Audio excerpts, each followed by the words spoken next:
Hi guys! Magandang umaga! Welcome back po dito sa Gandara SRE Channel for Showbiz Update. Ang tatalakayin nga natin ngayon at pag-uusapan mga kakimpaw ay pumapatungkol nga po dito sa latest update kina Kim and Paolo kung saan finally nagparamdam na rin po at nagpakita na rin po yung dalawa. Aba mga kakimpaw, kaya naman masayang masaya ang mga Kimpaw lunches ngayon. And syempre isa na rin po ang inyong lingkod. Syempre ang update din po ni Miss Carl na finally kanya na rin pong tinupad mga Kimpaw. Pero bago po ang lahat, ng mga hindi pa po nakaka-subscribe sa ating channel, pakiclick lang po tayo na ating subscribe button at notification bell na riyan sa baba para mag-i-updated po kayo at ma-notify sa mga susunod natin chika tungkol sa Kimpaw. Maraming salamat. At ngayon naman dumako po tayo sa pagbabasa ng komento mula po sa ating mga subscribers bilang pasasalamat sa walang sawang pagsuporta at pagtutok sa atin pong mga balita. And ang comment na napili nga natin para po sa umagang ito ay nagmula po dito kay Miss Norma Dayag. Sabi niya rito, Gandara, may scam na yata yung votation. Talaga itong mga bashers gagawin at gagawa ng mga kababalaghan para sabotage yung voting. Especially if Paolo ang iboboto. Sinasabotage na yata. Hay, mga bashers gagawa at gagawa ng ikakasira ng KP. God bless them both and love na love ko kayong dalawa. Ayan. So, tungkol nga po dito sa botohan mga kakimpaw, hindi na po ata ito yung first time na meron tayo nabasang ganito, no? Paano ba naman kasi mga kakipi, hindi po nadadagdagan ng boto ni Paolo Abilino kahit ang dami naman pong bumoboto para po kay Pao. So, hindi po talaga maiwasan na mag-isip ng ganito ang mga fans, Kimpaw Lanchas, kasi araw-araw namang bumoboto at marami naman talaga mga kakimpaw. Dami ko nakikita nagre-reklamo. Bakit daw ganun? Parang hindi pumapasok ang boto nila kay Paolo Abilino. Ang laki na rin ang nagagastos nila mga kakimpaw. Yung iba nga 30,000, 40,000 na yung nagastos for Paolo Abilino. Bakit hindi daw parang nadadagdagan? Ang laki din nun na. Tapos meron din naman pong mga maliliit, mga 500, pero yung iba 100,000, ayun. Pero parang hindi daw po talaga pumapasok. So, nakakalungkot naman, sayang kasi yung pera, mga kakimpaw, sana tinulong na lang, di ba, ng mga nangangailangan yun.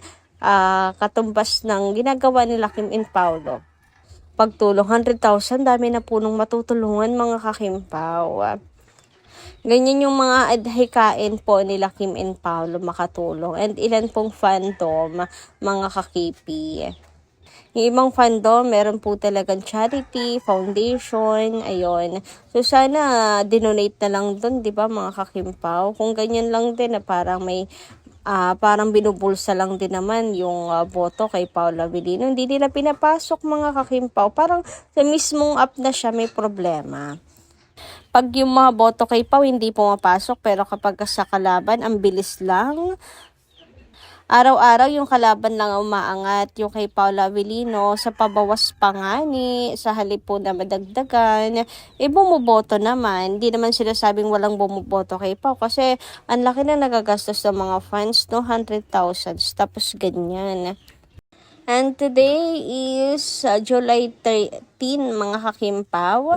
So, kung hindi ako nagkakamali, ngayon po magbabagsak ng milyon ang KPI para kay Paolo Abilino. Sana pumasok mga kakimpaw kasi nakalaan po talaga to ngayong July 13. So, mag-aabang po ako ng update kung aangat po ang boto para kay Paolo Abilino. Tapos, July 14, bukas na po ang end or last day po ng botohan. Sana naman hindi po makahabol ang kalaban.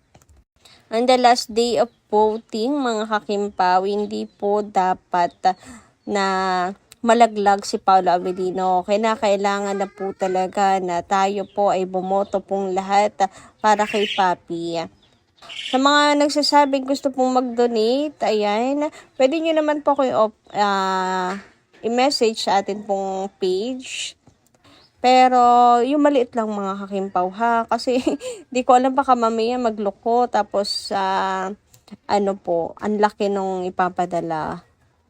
Ngayon pala nape-pressure na ako. Pero ayun, kung kaya po ninyo, no, may mga kapamilya naman po siguro kayo, mga kakimpaw. Ayan, patulong po kayo paano mag-vote. Pwede naman po via GCash yan, mga kakimpaw.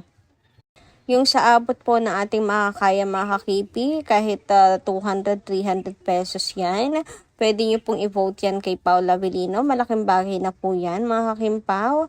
Napakalaking ambag na po yan para kay Paula Avellino. Ma-maintain lang natin siya sa number 1 hanggang sa last day of voting. Dapat talaga sa last day ay ito, kahit hindi po last day, ngayon pa lang. Sagad na natin yan mga kakimpaw, lahat ng kaya po ninyong maiambag. Samantala, sabi dito, funded ng Viva, milyones ilalabas yan, manalo lang si Anne. Nako po, kung hanggang sa last day ay itong kampo po ni Anne Curtis ay talagang magbabagsak po ng malaki, masecure lang na manalo si Anne.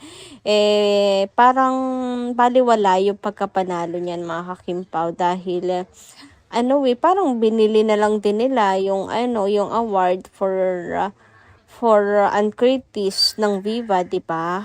Parang binili na lang nila, hindi sa halip po na mga tao mismo ang bumoto, sa halip na mga fans talaga, mga kakimpaw, mga viewers talaga ang mag-decide na deserve, 'di ba?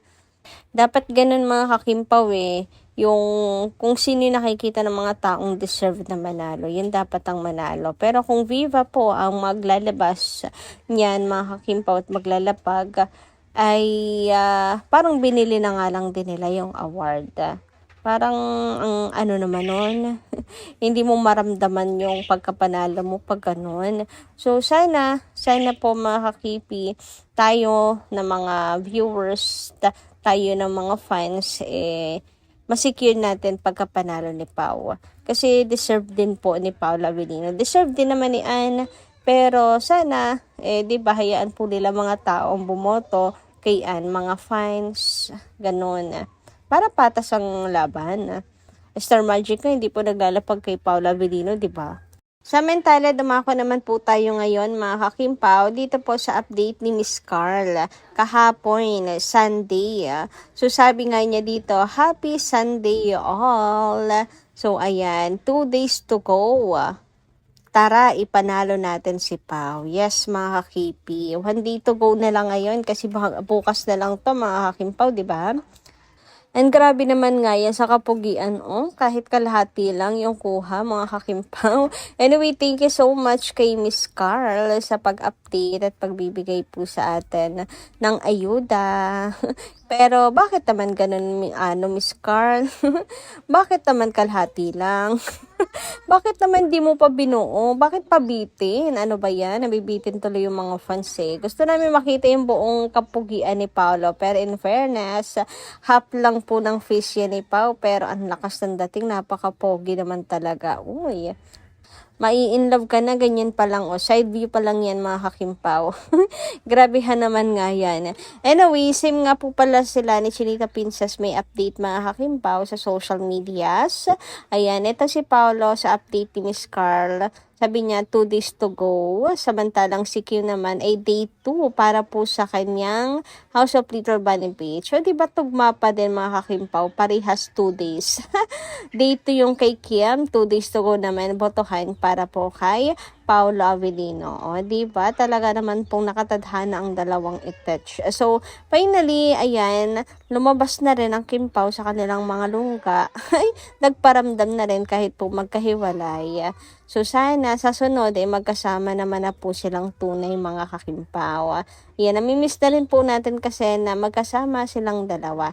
Sana makabisita si Paolo sa business ni Kim sa susunod po na pag-visit ni Kim sa kanya pong House of Little Bunny, kasama na niya si Paula Avellino para happy ang lahat. Samantala, sa IG naman mga kakimpaw, ito ang ating update. Talaga namang hindi po mapaghiwalay ang Kim Pao at talagang lagi pong magkatabi. You beside me always nga naman yung dalawang yan. Hanggang tiyan ba naman. Talaga hindi po sila ninyo mapaghihiwalay. Talagang kambal to ko na yan dalawang yan. And kahit ganyan lang, kinikilig ako mga ka-KP. Talagang walang iwanan ang dalawang to mga kakimpaw. Grabe, ang babaw ng kaligayahan ko. And sure, ang mga fans din, napakababaw po mga kakimpaw lang dyan natin dyan. Mga seniors, ayan, mababaw din po ang kaligayahan. Mga ganyang bagay po talaga nakakapagpasaya na po yan sa kanila. Madali lang naman pong pasiyahin ang mga fans. Basta may update kina Kim and Paolo. Masaya na po sila. Lalo na kung good vibes mga kakimpaw. No to nega. Nakaka-stress, nakakatanda. Nakaka-high blood. Sabi nga ni Kimi, good vibes lang tayo. So yun lang po muna ating update today. Thank you so much guys sa pakikita. Kita-kits po muli sa mga susunod natin chika. Maraming salamat.